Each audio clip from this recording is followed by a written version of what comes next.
So yeah, I wanted to just quickly introduce the kind of idea for this panel and for this session, but I feel like I can't begin talking about state violence without recognising and naming the current genocide that's happening in Palestine and the ongoing occupation and settler colonisation of Palestine by Israel with support from multiple governments, including the UK's.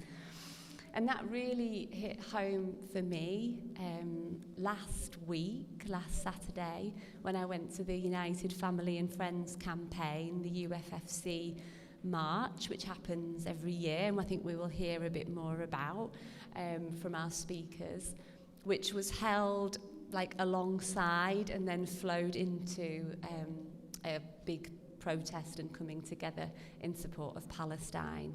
And being in both of those spaces really brought out the importance of just that kind of cross-movement solidarity and international solidarity the world over, of how state violence is so connected in different contexts.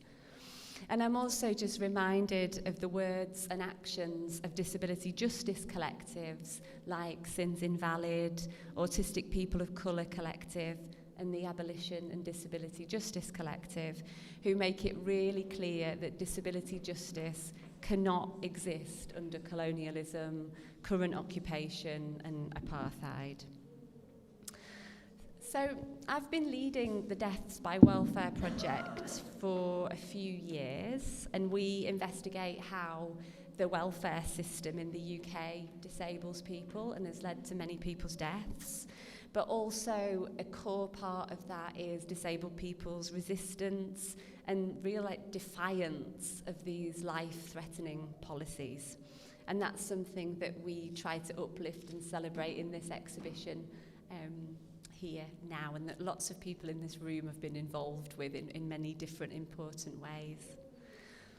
And I think doing that work made me realise that people's deaths linked to the welfare system aren't always named as deaths from state violence. Yet the state is the perpetrator of those deaths and of that harm, even as it kills people often at a distance and often quite slowly through bureaucracy. And different forms of state violence connect so deeply in many people's lives, and I think we could probably all relate to this in different ways. So the violence of the mental health system, of the criminal legal system, policing, welfare, social services, immigration, they all kind of tangle together in a knot. And so this is why we wanted to bring together these brilliant speakers in this session. So we wanted to make links across different experiences of state violence, so families who are bereaved by different forms of state violence, often interconnected. And so specifically here, the welfare system, the mental health system, and policing. And it continues a conversation that we started as part of our Deaths by Welfare podcast, and it was our 5th episode that kind of officially came out last week. So please do listen to that if you haven't already, and included these wonderful speakers and another couple of people also. And I suppose our dream for this space today was to continue that conversation, for families to talk about campaigning and grief, solidarity, care, different journeys of healing, and also think together about justice and whether justice, different understandings and journeys to justice, both kind of within and also outside of the state, okay? And it really made me think quite a lot, and I often make this link because I read a lot of work by Mariam Kaba, but I was thinking about the concluding chapter of the book, Let This Radicalise You, and that chapter is called Beyond Doom, Radical Collective Action. And I was thinking that in that they name how we don't get the space to collectively come together to grieve, and also for the solidarity that comes from that grieving.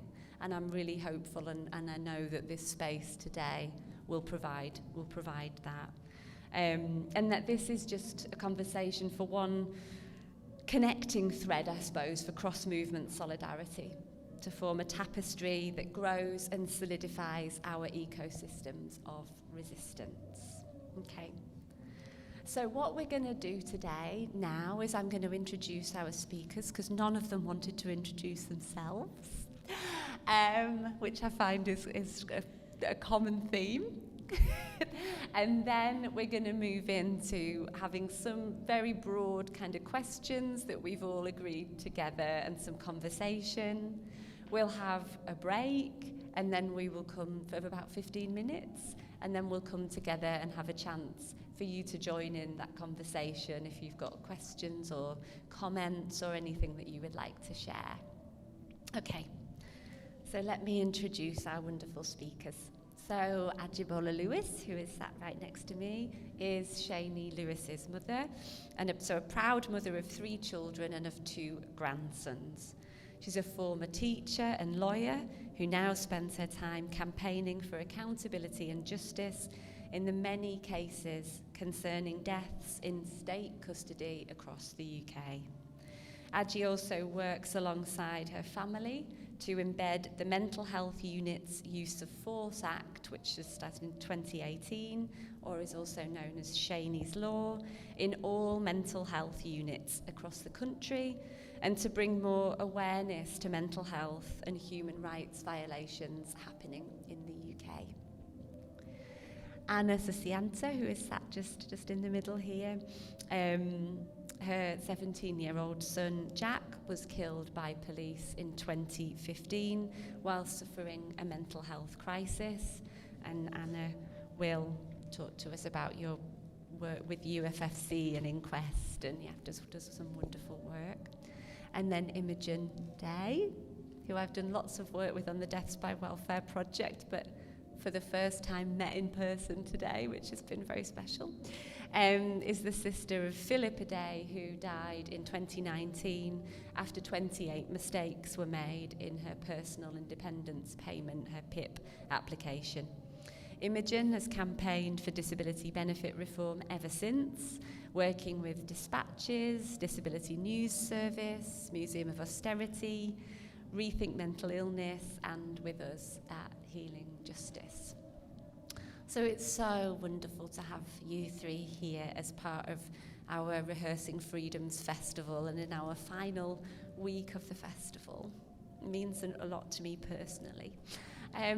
So we had a chat about how we should start this session, and what we thought would be a nice way to open is if you could tell us about Shani, about Jack, about Pip, and tell us about what did they love about life, and maybe something about what happened about their story. I don't know who would, Aji's going to start, are you? Anna's told me I've got to start. Hi everybody, lovely to see people in person and those online. Shani was a bit of his character actually, an adventurer. He was always the first to put his hand up to do something, or volunteer. He, one story that I like, at school when he was about 12, 13, the headmaster called me and I thought, oh gosh, what's happened now? And he said that I wanted to know that Shani's going to work in my office for the rest of the day. I said, why? And he said, well, Shani and his friends were playing football on the pitch, and one of the older boys came and took their ball and wouldn't give it back. So he said, well, Shani wasn't having it. I know Shani, he wouldn't have that. hated bullies, hated people who were horrible to other people. He loved the marginalized. He had a real heart for people. Anyway, Shani went and picked up the cricket bat and threatened the older boy, who gave them their ball back.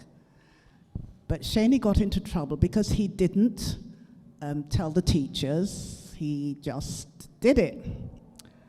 So the headmaster said, but I want to tell you that while I was taking him up to my office, there's a big sort of staircase. He said all the children were coming from the last lesson, and they were all shaking Shani's hand and saying, well done, well done. And he said, I couldn't help but sort of try not to smile, but he said, yeah, everybody knew he stood up to the bully. So he worked in the headmaster's office for that day, but the older boy had to work from home for the rest of the term. So, he was a bit like that. He, loved life, wasn't good all the time. We had our run-ins, like you do with all 23-year-olds or younger. But he had a heart for the marginalized. He really loved people, and and if we were going out and I saw somebody begging, he'd say, Mum, give them some money. And, I'd take £1 out. He said, is that all? He was, that was the sort of person he was.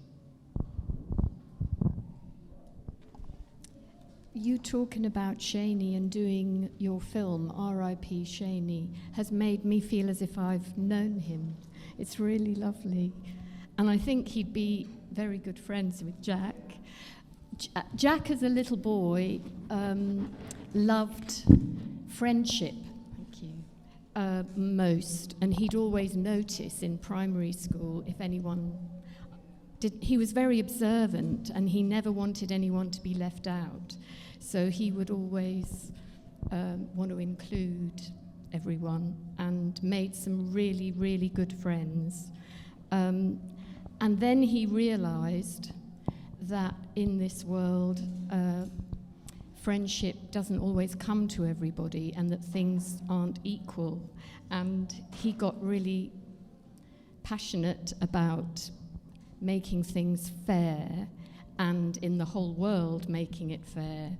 His dad is from Indonesia, and every other year we used to go, since he was 6 weeks old, in the summer holidays and spend time living in his dad's village. And he noticed a lot of things there, like I'm the only one who has football boots, everyone else is playing in bare feet, things like that. And it meant a lot to him, and he really thought about things. And then in secondary school, his sort of beliefs and enthusiasm about life kind of developed, and it was mainly through his friendship groups. So I decided to bring the book that his friends made when he died, when he was 17, so they can tell you, because although he was really loving and fantastic at home, it's different when you're at home with your mum. So I'm going to read a couple of them, of what they said, if that's okay. So Ned said, Jack was the one boy I could always relate to. He would always want to speak and chill. I have so many fond memories with Jack. Late night bike rides with me, Jack and Jessie. Didn't beat any other rides. He would always be happy and cheery, shouting out random words that would make me laugh too much. He was very funny. Jack was always a caring boy, being the first person to back someone up if they got in trouble. The memory of him protecting me from a drunk man will always stay with me. I loved Jack, and not having his company anymore makes me feel like a piece of me is missing. His cheeky smile and distinctive laugh will be missed so much. And another boy said, Jack, if I could see you one last time, I'd watch you play football. You were incredible. If there was anyone to look up to, it was you. I know we had our differences at times, you like Arsenal, but you'd always take time to speak to me and show how passionate you were about football. I wish I could see your smiling face one last time. I hope you're at peace. And then the last one is from Rowan, who was very mature for his age. The first time I met Jack, I thought he was the coolest boy ever, dressed as Gandhi with a girl under his arm. After this, I realised he was also the sweetest boy ever. I loved Jack for his smile, his loyalty, and how close he was to everyone. Old man Jack will be missed dearly. He was called the granddad of the group. I think all of our loved ones would get along very well. So Pip was 27 when she died, and like both of your loved ones, she had a really strong sense of justice, the importance of friendship and community connections. Something that really stood out to me was in her last few years, she was suffering multiple mental health crises. And in the few months before her death, a man had collapsed in the street outside of her home. And because of her hypervigilance, she always had her blinds open so she could see the moment that he collapsed. And she immediately, despite her agoraphobia, rushed out into the street and delivered first aid, called the ambulance, and set everybody straight in what they should be doing to support him and make him comfortable until the ambulance came. And she really crisis managed that situation. Obviously, it exhausted her afterwards, and I think she struggled with the trauma of that. But she would have done anything for anyone. She was the kindest soul I've ever known. In the eulogy I gave at her funeral, I described her as the sun and that we all revolved around her, and that continues even in her death. I will always continue to revolve around her and focus my efforts on making sure that this doesn't happen again. Thank you all so much. I feel from hearing some of these stories that I know Pip and Jack and Shaney, and it's so, I feel like you've brought them so wonderfully into the space and that we're with them in spirit right now. So thank you so much. Now, I know we talked about this and we'd said that it's important perhaps to share some of the story around what happened, but that can be in as little or as much detail as you would like it to be. I thought you, Imogen, said something really important when we were chatting, which was don't sanitize your grief for other people, which is very kind of on brand for Imogen, I thought. But also holding that we are all listening in this collective process. And if folks just need a bit of time out, there's a lovely little area to go and sit there or go and have a wander. There's absolutely no judgment if you need to leave the space and then come back or whatever feels right for you. But do you want to share just what feels kind of right to then go into our conversation about solidarity and justice in terms of what happened to Pip? So Pip always felt very deeply throughout her entire life. As a young child, she was diagnosed with type 1 diabetes. So she had experience with a disability from a very young age and had received a disability living allowance from being a very small child. During her teenage years, she started to struggle more with her mental health, and this led to her being diagnosed with emotionally unstable personality disorder and agoraphobia. She just felt everything in the world so acutely and really struggled to manage her emotions. She was advised by her community psychiatric nurse a couple of years before she died that she would be receiving a higher rate if she transferred from disability living allowance to the personal independence payment. And she was supported by myself, a charity in Nottingham called Framework, and her community psychiatric nurse to put that application in. There were, as China said, 28 mistakes in the handling of that application. The first one was lost, the second one wasn't recorded properly, and these mistakes ranged from mundane admin errors to egregious decisions made by decision makers, such as the refusal to give a home visit, a home assessment. Now, her CPN, her family, we all advocated for her very strongly that she would require a home assessment. My sister never left the house unsupported, and even if we were able to get her to the assessment centre that was in the next town, she would not have been able to engage in that process because she wasn't in her own environment and she didn't feel safe.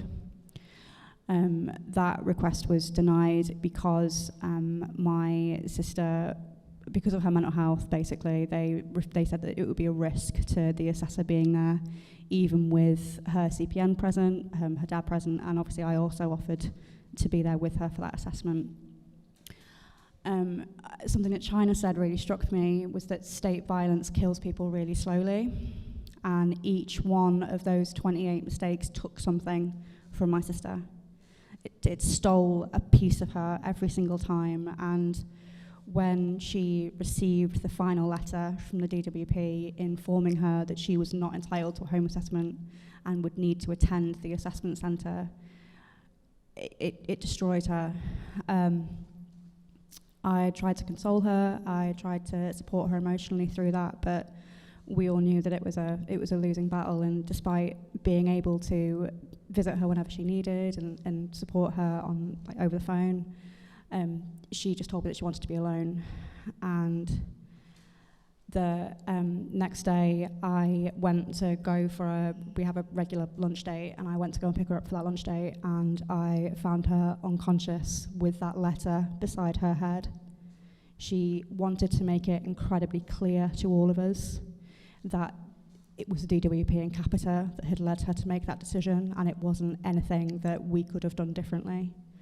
I'm incredibly grateful to her for that, for making it so clear that our love wasn't enough to counteract the effect of that state violence, and it's something that means that I can still sleep at night and I can still process this grief, knowing that she loved me and I loved her, and outside forces stole her from me.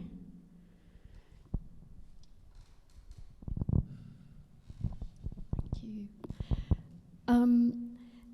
Jack was very passionate and enthusiastic, but he was also incredibly sensitive, and he hid his anxieties to do with that so that other people didn't know, and that's what led him then as a teenager to find himself in a mental health crisis.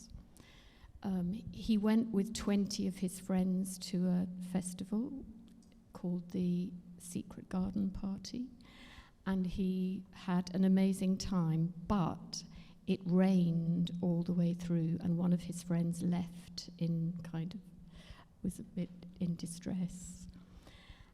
He then came home, and it appeared immediately that he was not himself.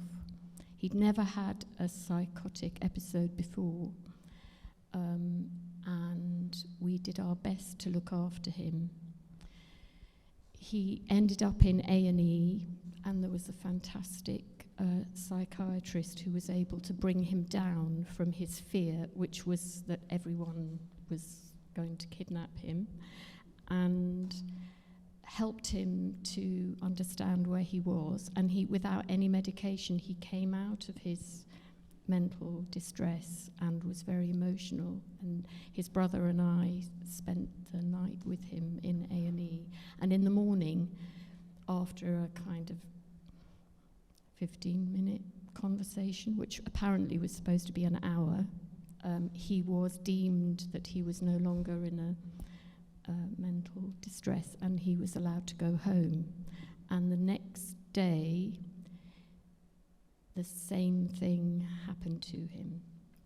He just had to get away from everyone. And I'd asked him the night before, how did you feel when you thought they were all going to catch you and take you. And he said, well, I knew you were my mum, but you weren't my mum. So I kind of started to understand. And in the hours when he wasn't highly charged, fearful, he was incredibly emotional and cried, and we all lay in bed. He said, I want you all to lie in bed with me. So we all got into bed, all four of us. And he was just, you could feel the stress in his body, and if you moved, he would get fearful. I sent his dad to work because his dad couldn't really cope with it. So he went off to work, and his brother sat on the internet trying to look up what to do and what this thing was.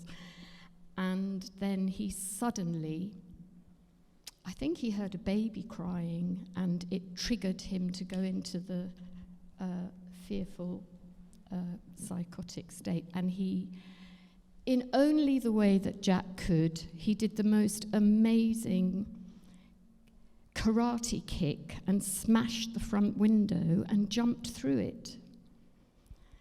And he punched his brother first, who was trying to stop him from doing anything, and ran off.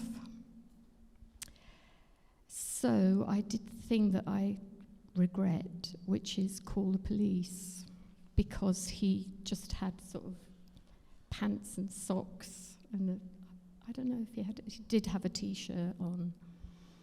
And we live by the Lee River and the canal in Hackney. And he'd already been lost the night before, and the police had found him at like 1 o'clock in the morning, which is how he got into A&E. So off he went, and everyone was looking for him. And in the inquest, the police wrote in their statement, as luck would have it, we were driving down the Lee Bridge Road from an incident in Walthamstow. Well, it wasn't luck for Jack, because it killed him. It was the territorial support group, who no longer exist, who are a bunch of thugs and sort of considered the riot police, who heard on the radio that a boy was missing, and they thought, oh, we'll help. And they knew that he was having a psychosis. So they all got out, and they followed a line of blood that they found in the marshes, because he'd cut himself while jumping through the window. And then they looked up, following the trail of blood, and he was jogging along, and they went, Jack. And then they had an almighty chase. Well, you can imagine how he was feeling then.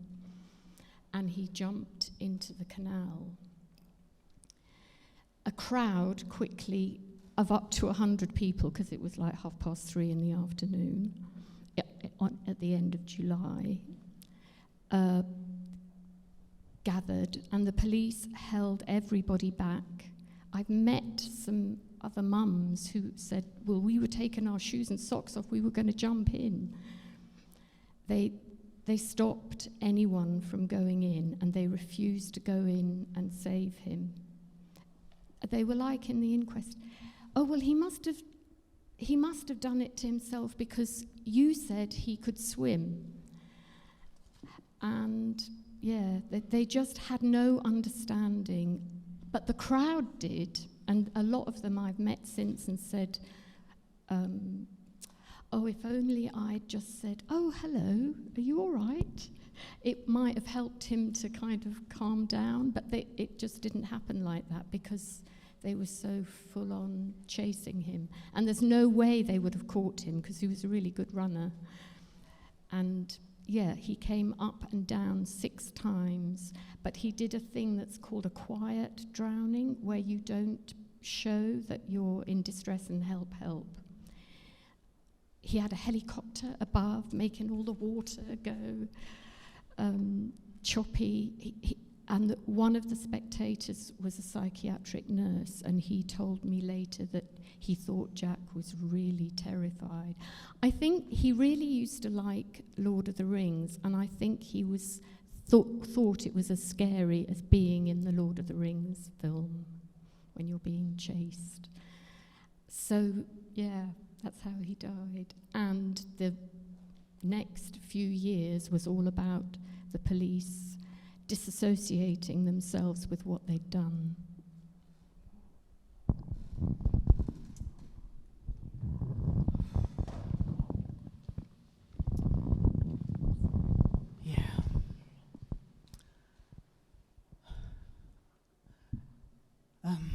Yeah. Shaney, a bit like Jack, was 23.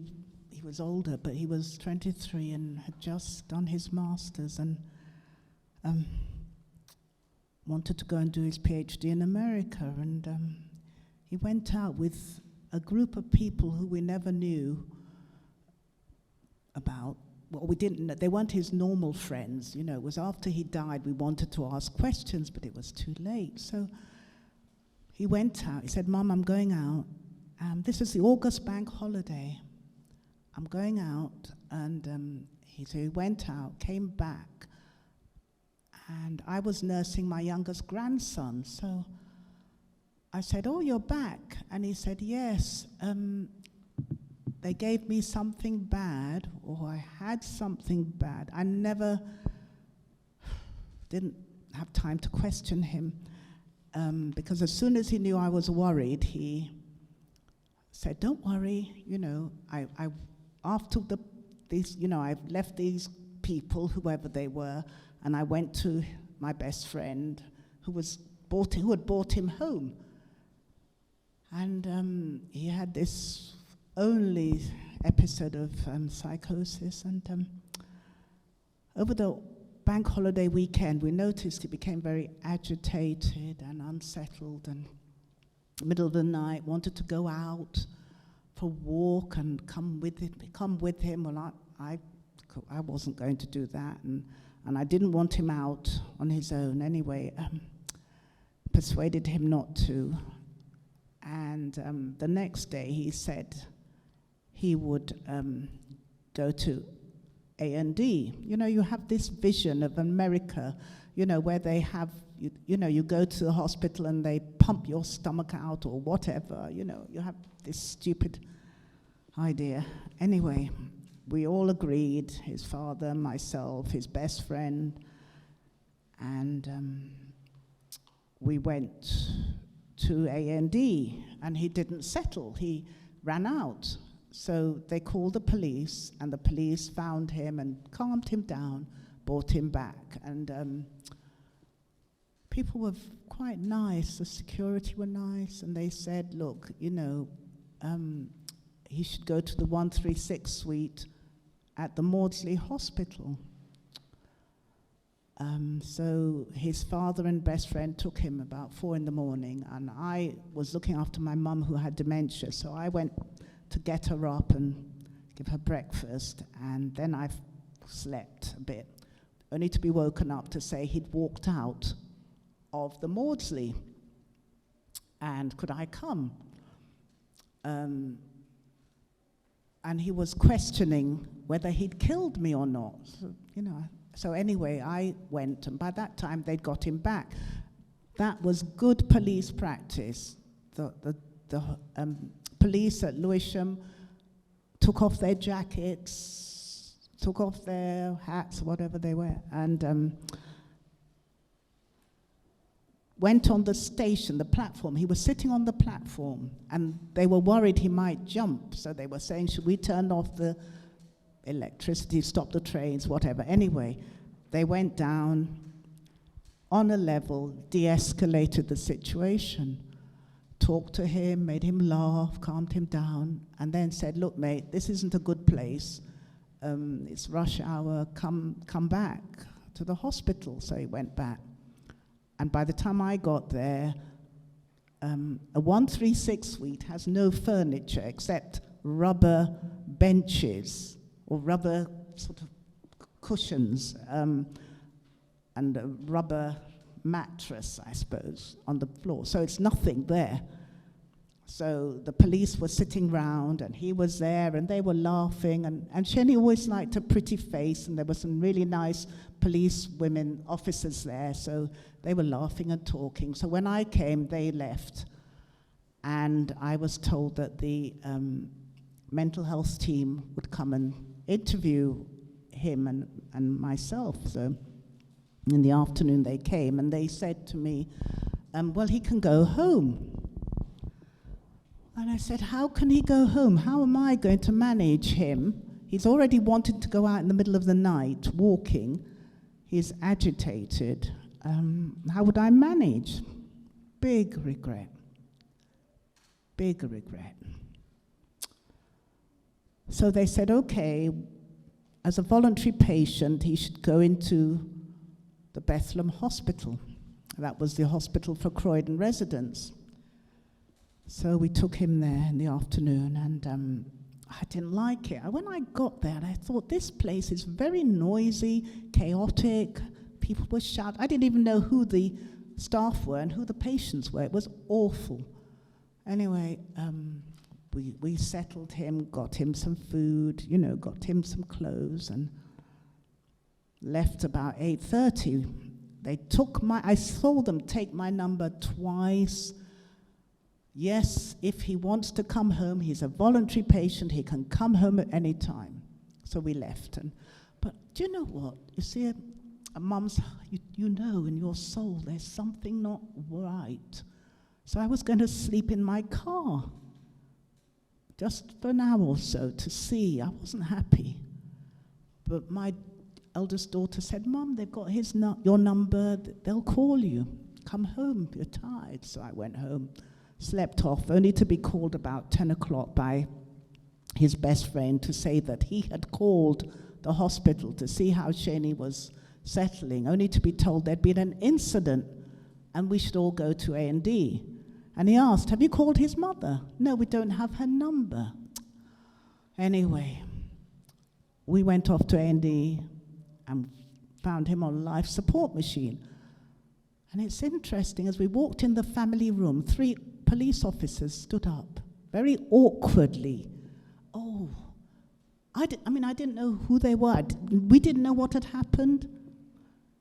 And they said, you're so lucky, he was resuscitated by somebody, and he's on life support. And I thought, well, what's happened? You don't think. All you want is to get him better, get him out. Anyway, he was on life support for about 4 days. We're a Christian family, and we were praying, and we had all sorts of people were supporting us. And then they did a stem cell test and said he was brain dead.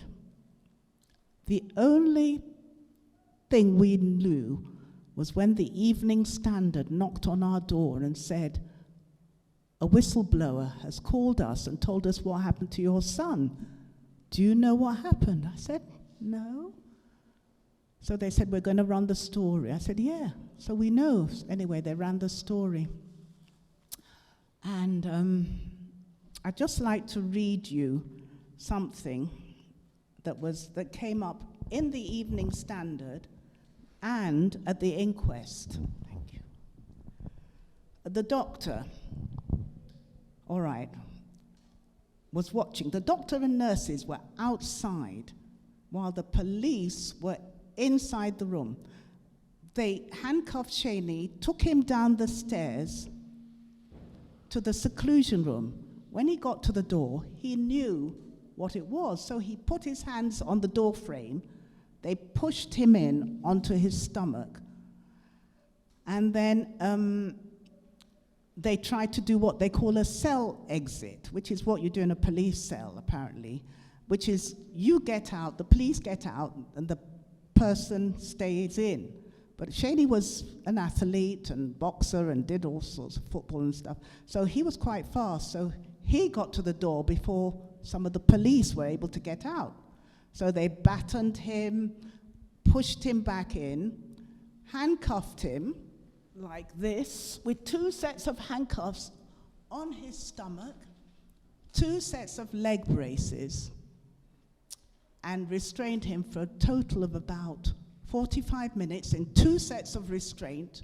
And at the inquest, they said, "Oh, we were so hot, we had to ask for water. We took our jackets off." And the coroner said, "What about the person you were restraining? Don't you think they were hot and needed water?" But of course, let me not say what I want to say. Anyway, the police don't think. Anyway, so they did this until he went limp, and in their wisdom, the police thought he was pretending, he was faking it. So they left the room when they should have given him CPR. He might have survived. They left the room, saw he wasn't moving, found the key, couldn't find the key, came back in and did CPR. They're very good. They resuscitate the body, but of course the brain is starved of oxygen for 45 minutes. So it's very rare that you recover. But this is what the doctor said, and I think he was a whistleblower, because the same words he said, they printed in the Evening Standard, is what he was said at the inquest. He said, "I felt like it wasn't a human being that they were trying to restrain. It was like trying to contain an animal. After they'd tied him up with the straps, it seemed like when a hunter has tied the animal, it was an uneasy feeling that I had, that this was not a human being that they were restraining." The doctor was watching. The nurses were watching, unable or unwilling to help. Don't call police into hospitals. They have no idea. They're not trained. That's why I don't think police should be called to mental health incidents. They either taser you or kill you. Don't call them. Anyway, it took us 7 years to get an inquest, and we finally did, and the jury found that it was unnecessary, excessive, disproportionate restraint and force that had killed Shaney. I tell this story because nobody believes it. It's online, it's all in the inquest, and everything is online. People don't realize what is happening. They don't realize. So I tell the story.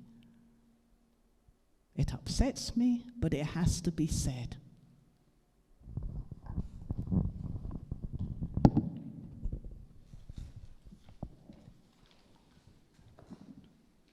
Thank you all so much. At the United Family and Friends campaign march, they did something which I thought was really powerful, and maybe it would be nice to just take a minute to do that here. And I think, so if I say the name, if I say the names of some of the people we're talking about today, if you want to, and it's an invitation, if you would just say, "We remember," or just maybe "remember," would be fine if you don't want to say it, just as a way to honour what we've just heard.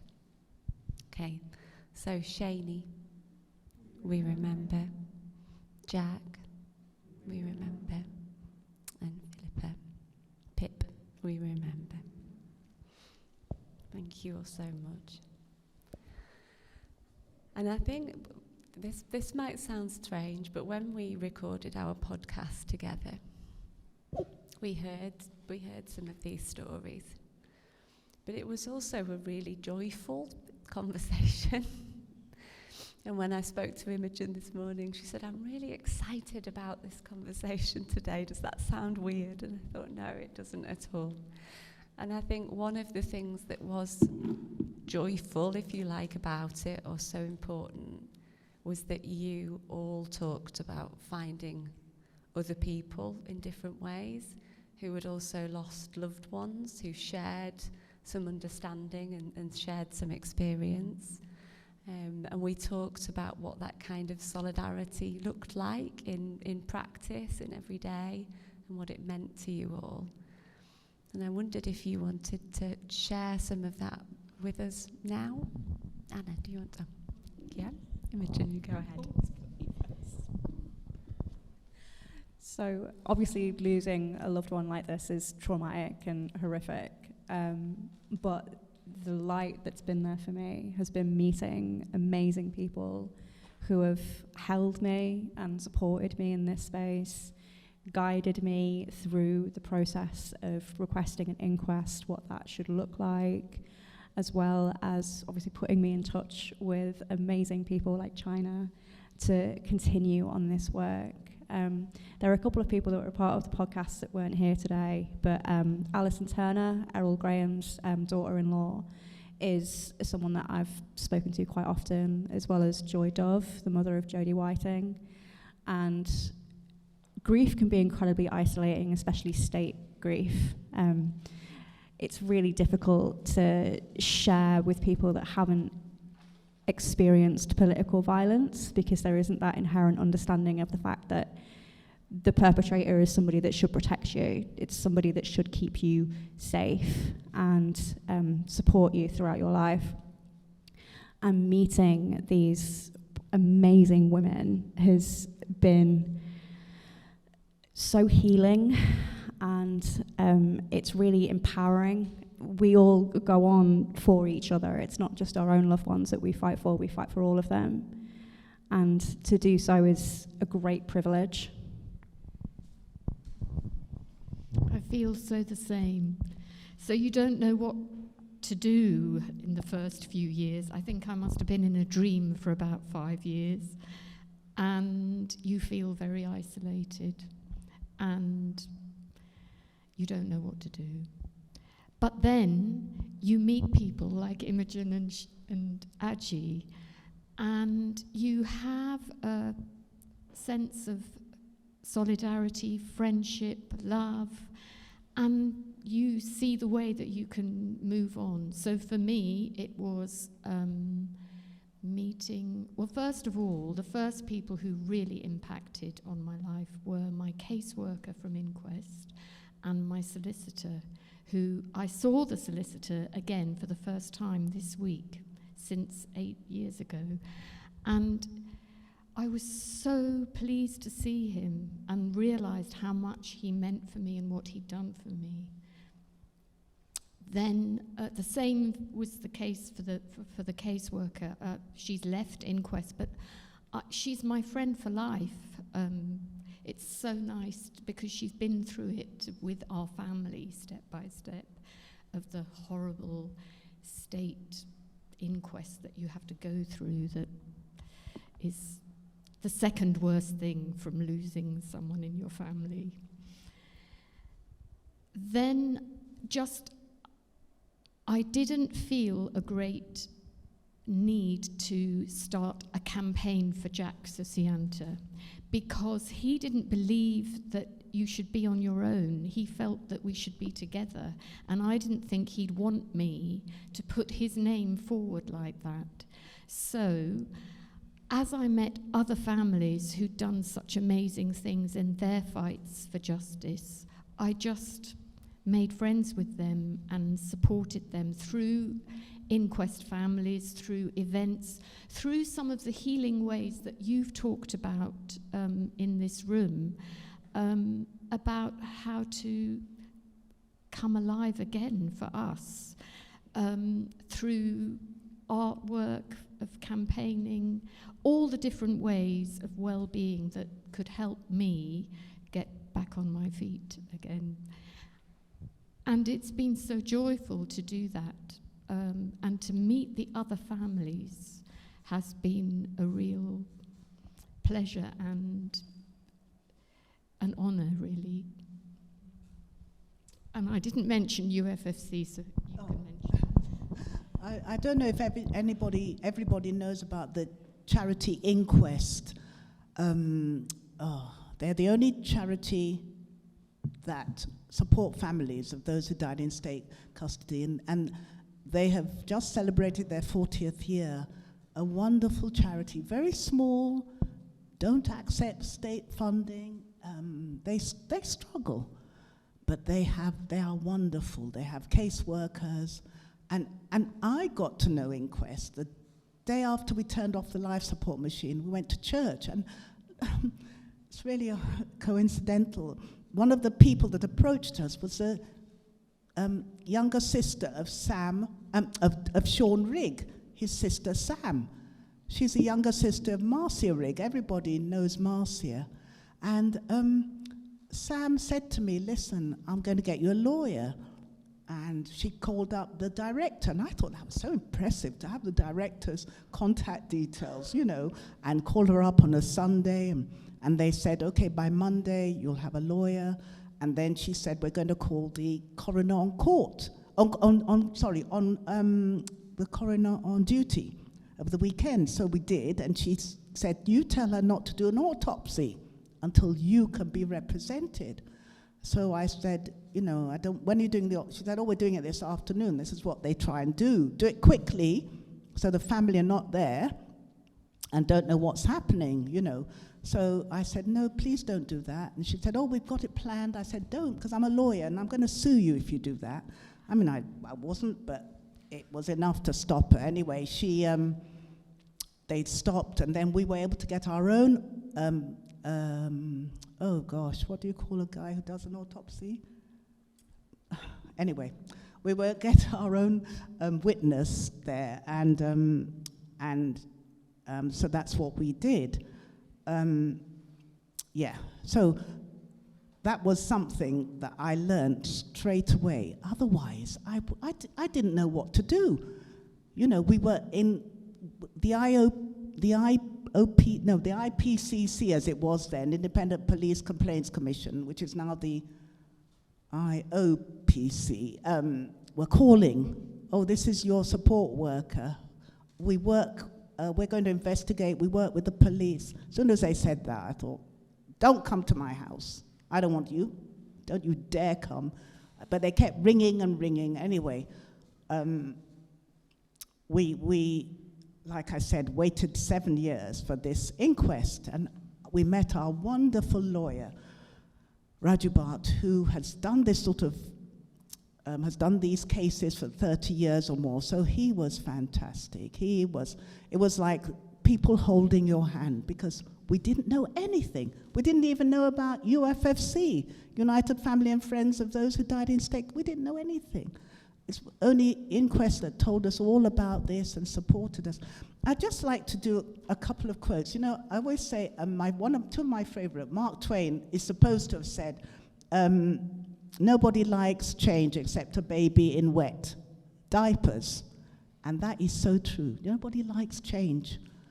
But James Baldwin, another favorite writer, said not everything can be changed that is faced, but nothing can be changed unless it's faced. And that is why I campaign. Listen, they want you to lie down and die. I am stubborn. And I'm also old, so that gives me the courage. And I keep saying, what are you going to do, kill me? I'm 74. So you cannot stop me telling the truth. And that is why I fight. I fight, because I'm so stubborn. It's taken its toll on my family and me, but you can't kill people and get away with it. I'm not having it.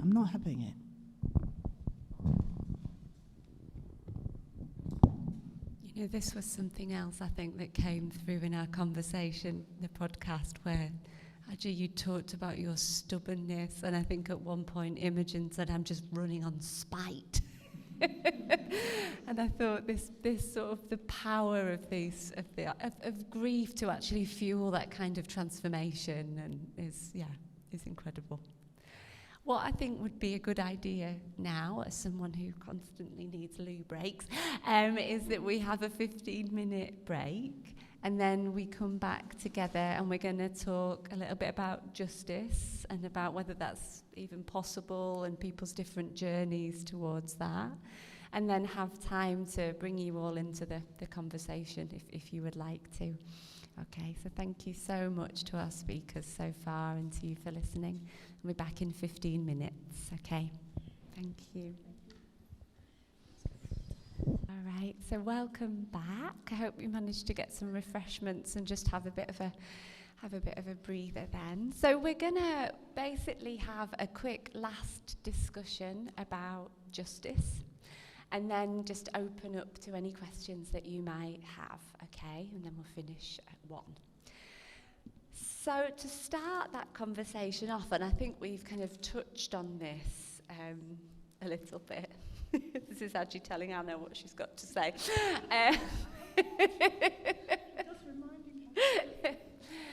So we had a chat before this session, and there were lots of great ideas that came up, so we were taking notes. I suppose one of the things that really comes up in these conversations and has with the deaths by welfare work is, can there ever be justice? What would that look like? And also people's very different understandings of justice and different journeys towards that, I suppose. And particularly the kind of justice that a lot of us have been told to think of or socialised into thinking of, like within the state and within state machinery. And actually also dreaming of and imagining other forms of justice that might be outside of that, so not letting our imaginations be so constrained by that in some ways. So I wondered if anyone wants to start telling us. Do you want to have a go? and if you're going to start, then that's perfect. Because I was thinking maybe you would share something about being the first family, I think, to see one of the reviews into deaths linked to the benefit system, and the kind of, and the inquest and the mistakes found, and yeah. Over to you. Thank you, love. So our family was strangely lucky. We had an amazing coroner who really delved into the heart of what had happened with Capita and the DWP. So we had our first pre-inquest review of, I think it was about 6, where I got a bit sassy and said, the DWP and Capita need to be here. They need to answer for this. We've got questions for them that they need to answer. And I remember there was 2 DWP lawyers at the first pre-inquest review and a representative from the DWP. Oh, and I was feeling so bitter that day. It was one of the hottest days in England that we had that year. And I was stressed and I was grieving. And while we were processing our emotions during a break at the inquest, I could just hear these giggles and laughter coming from this lawyer and this DWP representative. And I said very, very loudly that I was so pleased that they found my sister's death amusing and had forgotten why we were there that day. After numerous pre-inquest reviews, we ended up with, I think it was either an 11 or a 12-day inquest. During the COVID pandemic, it was all online. So it felt like I had lawyers and solicitors and medical and DWP professionals in my living room while it was snowing outside, and it was one of the weirdest experiences of my life, of having to bring all of this home with me. It took the coroner 3 whole hours to read out every single mistake that was made and the impact that mistake had on the processes that followed. And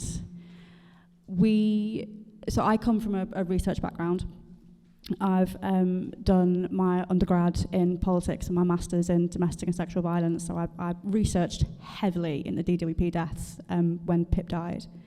And I came across some amazing work from John Pring about the existence of internal process reviews, which is where the DWP go through and look at their own mistakes, but they are always so heavily redacted that you can't even tell which case it's referring to. So at the first pre-inquest review, I was adamant that I not only wanted to see this IPR, but I wanted it published. I wanted everybody to be able to see exactly what had happened. And sneakily told John that it existed and that we wanted it to be made public. And he fought through multiple freedom of information requests and requested from the coroner to get it published. So we are the first family that's had the full IPR published with only one redaction, which the coroner told us was minor, which we accepted. We accepted for that to be published with one redaction. And that was in 2021. So if you think, if you look at the timeline upstairs, it says that the first death was in the early 2000s, and we are the first IPR to be published in full, which is shocking and heartbreaking that we're the first family to receive these answers and to have those questions quietened in our minds. If we come back to justice and what that would look like, I don't think that justice is possible with the current state system that we're in. You have politicians and decision makers and DWP professionals that have a culture of a lack of accountability, and they've known since the first death that this was an issue. And even before that, if you go back to the history of work capability assessments and things like that, psychologists had warned them that these are psychologically damaging, that these were going to impact on people's mental health and their well-being. And they continued anyway. I think that quote over there is so paramount to this cause, and it's dead people don't claim. When Pip was in one of the last inpatient stays at a mental health unit, she told me and warned me that this would kill her and that I had to fight for her when it did. And for her to have to focus not on her own recovery, but on the assurance that she would receive justice for what had happened to her, breaks my heart into little pieces. That she couldn't focus on getting better. Instead, she had to focus on the fact that this happened before and would happen again after her. So until the DWP is dismantled from the top down, until people receive accountability for what they had done, justice is not possible. We need to be fighting for an entire restructure and re-implementation of our benefit system, and that includes focusing on co-production with disabled activists, with mental health activists, and with claimants that have experience with the system, so that it can be well informed and provide care and support rather than punitive action for people that are unable to work.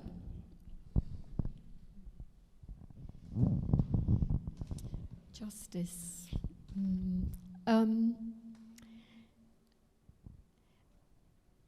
A lot of families, and I do too, we want the people who did what they did to our loved ones to say sorry, but we live in an adversarial situation where nobody is going to say sorry. In fact, they are going to absolve themselves of all blame whatsoever. So in the inquest for Jack, we had our barrister, and then there were about 7 other barristers for the fire brigade, the ambulance service, the mental health, the health trust, and the hospital. And every single one of them passed the buck to the others. And then I discovered that anyway, when the final decision is made, we had a jury who did exactly what the coroner told them to do. It gets put on a shelf, and nobody takes any notice of it. And you might be able to see a few emails get thrown around a hospital saying, oh, because of a recent case, and everybody knows what the case is, we're just going to be doing this instead. And just the whole system is there to protect the big state institutions. And when it comes to the police, and the Met being the worst, they have so much power. I pity the people trying to turn it around, because it just needs to be destroyed and then start again. You cannot turn around and get rid of the bad apples or whatever. It just can't be done. And the little snippets of change that have come since Jack died in the last 8 years are so tiny. I feel that to carry on, keep going, keep campaigning, but it's the big things like poverty and just the whole structure of our society and the way our communities have been destroyed. Those are the things that are going to help people. Having a friend, doing stuff and knowing people where you live and helping each other is just as good. And also thank you for saying their names. Just those things are healing. There are lots of things that help us to feel good about what happened to our loved ones. And justice is a bigger thing because, you know, trying to get those officers who did what they did is not going to happen. Yeah. I was just going to say that first time we met our lawyer, and he said, "And what do you think you'll get from all this, you know, this process?" And we said, "Oh, we want justice." And he looked, says, "There is no justice." He said, "Concentrate on something else. Put your energy into, you know, maybe making change." So, I mean, that's why for our family, you know, Shani's law coming into force, you know, was a form of justice because the hospitals and the police, the Met, can't forget. They won't be able to forget, so it's something that's there always, you know, prodding them at the side, you know. Yeah, so that is sort of just because what I would say is that for us, forgiveness helped us. Now, when you forgive people, you don't forgive them, you forgive yourself. Forgiveness allows you to let go. I got an ulcer as a result of all the stress and worry. Because as a mum, you're worrying about the living as well as you're grieving for your loved one. So it sounds trite, but as a Christian, I was told to forgive, and I did. And that has helped me. That's helped me move on, helped me fight, helped me, helped me see who they are, because you just see the rottenness in the state and, the police, you know. I think forgiveness can be so many things, and for me, it's change. And Anna did say earlier, it was, you know, you can't say justice, no, because we say in UFFC, no justice, no peace. No, you don't need peace, you need change, you don't need, peace isn't necessary really, in the sense of I mean, we need peace in the world. That is, you know, and this awful situation that's going on now is just so awful. But peace is going to be sort of the status quo returned, isn't it, really? You don't want to go back to what it was. The Palestinians don't want to go back to their little caged life in Gaza. They want to be able to go and live where they want to, you know, so it's peace, it doesn't sort of work. It's all the time. You need change, And as Anna said, equality and fairness. That's, good description of justice.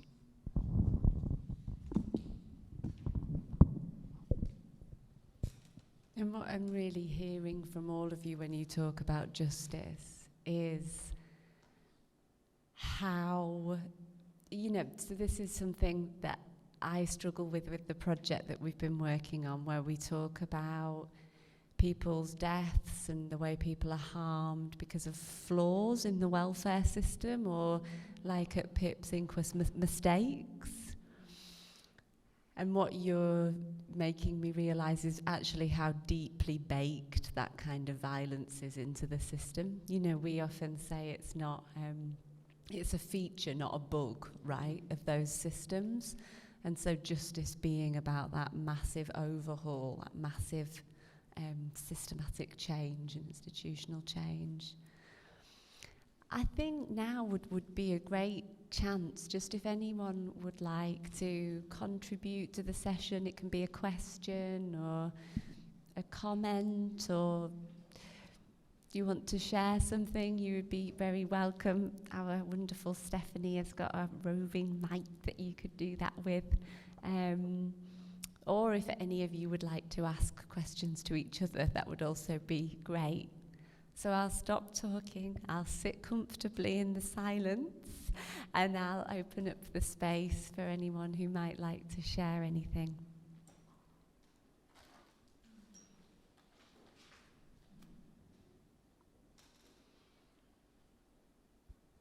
I'd like to ask what people feel. Yeah, I'd like to ask, you're listening, what do you feel? How do you see the struggle? How do you see what's happened? Because Anna and I are a family of quite a few thousand. You know, people, it annoys me, people look to America, oh, George Floyd, yeah, and listen, George Floyd was disgraceful and awful, and it did help us sort of point a finger to what was happening here, but, you know, it really gets up my goat when I hear celebrities talking about America. No, bad things are happening here, bad things, and so I'm interested to know what you guys feel. Hello.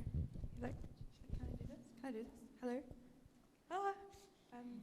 I just think, like, when I think about how much change is needed and like how at the root it is, like, I feel suffocated.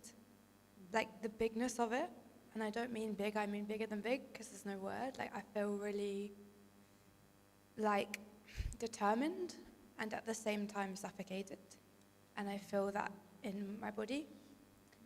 And the other thing I'm thinking about is,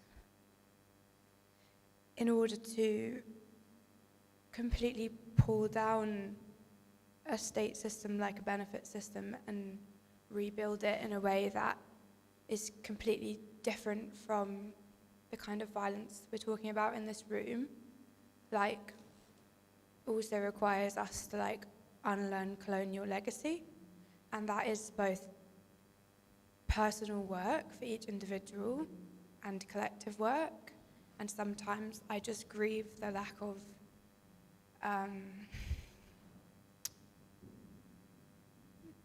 commitment to that and understanding that that needs to happen.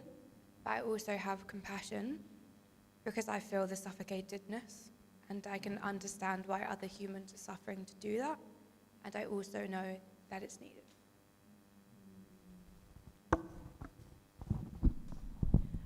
One thing that really helps me with that feeling of suffocation is focusing on what I as an individual can control, and that includes trying to unlearn the colonialist viewpoint that we are only worthy if we are providing. Our worth is inherent. It doesn't require us to work or to provide. It just requires us to be, and a dream of a system where that is possible. It's obviously currently quite unrealistic, but I dream of a place where we can just be and not have to worry about providing and having worth.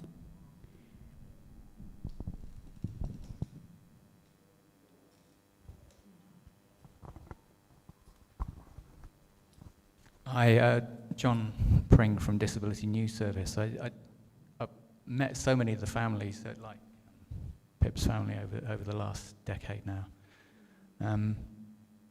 Is it difficult thoughts about all those families, I don't know how you feel about this, that you at least have been able to advocate for them after their deaths.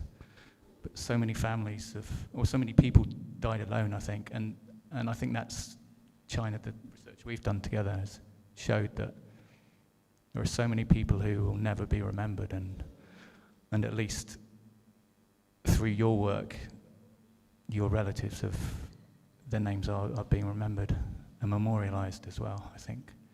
I always feel that's really important, and I think lots of the families I've worked with have found it important to talk and found it helpful to talk about it.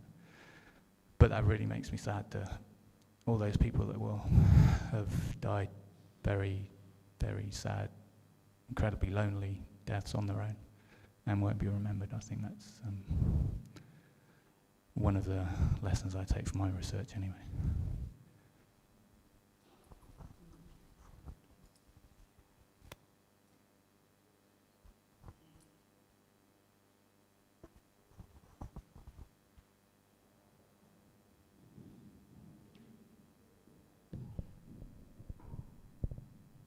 Thank you for that. And so before we close, is there anything that you would like to say to each other, or final things you'd like to say? It's also okay to say no. Yeah. I just want to say thank you for listening. Thank you, China, as well, for inviting us and for putting these sort of, discussions on. It's really important, to keep our voices heard, because sometimes we don't feel we're heard, we're not listened to, and that hurts. That hurts. So and we just try and keep so many families, in people's minds. That's what we try and do, because like you say, a lot of families, they just don't want to campaign, they give up. So I think those of us that can, we try. It takes its toll, but it's so important to do it. Just a really quick, stoppy thank you for holding love for our loved ones in this space. I can feel it. I can feel that you're thinking of the people that we loved and lost, as well as I want to take a moment for the people that aren't going to be remembered and to bring them into this space as well, because it's obviously wonderful that we're able to campaign and talk about our loved ones, but as you said, that's not everybody's choice, not everybody's decision, and they're just as important as ours. I was just going to say, when you have a group of people who are like-minded, UFFC, Anna and I are part of the sort of the committee, we would like to take people's emails, because we'd like you all to be friends of UFFC, because it's family and friends. We need support. So I'm going to ask China if people would like to. No obligation, please. And we are usually mums, and we get tired and we don't do anything for weeks, and then we do things. But if you don't mind, we'd love to have you as our friends of UFSC. We need friends. We do. Thank you. And I was so struck going to the UFFC march last week about though that is around deaths linked to state custody, there are so many links to deaths within the welfare system. And I think very powerful for that kind of solidarity amongst those groups. I think families who have lost people to the welfare system would find a lot of similarity, sustenance and solidarity coming on the UFFC march. Actually, there were a lot of similarities. But thank you, I just thank you all so much. It's been, we got in touch, as I said, because we were making this podcast together, which I'd really encourage you to check out. You can find it on the Healing Justice website, and it's episode 5 of our podcast. And I just feel like I've made 3 wonderful friends through doing it, and it was a joyous conversation. And as Imogen mentioned, there were others that were part of that conversation that aren't here today, so do check it out if you can. But yeah, thank you so much to you all again. And just to say, I think, do you want to say anything about this, Fazana? Or yeah, if you grab the mic. I'll finish it just after. I'll say something just after you finish. That's all right. So after China kind of wraps up the space and thanks everyone, I'll be here for about 15-20 minutes to just do some resourcing or any kinds of techniques to support if you're feeling a little bit overwhelmed or feel like lots of things are coming up. So we can just share some techniques to just support bringing a little bit of settling or soothing or comfort to yourself. Equally, you can spend some time in the space or chatting, but you've got the option of being here and just getting some tenderness. But yeah, also just really offering a lot of gratitude for the fierce, tender and loving ways you've held us in this as well. Just acknowledging that. Thank you.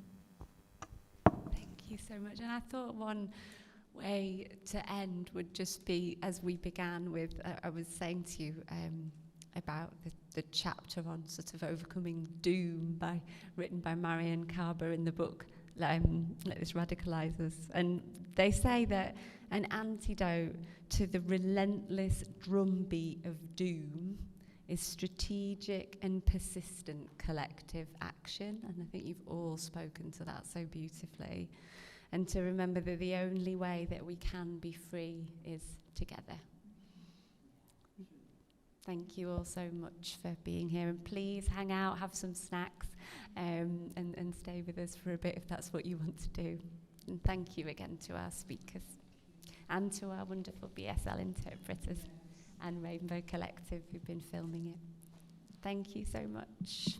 Please take care, all of you.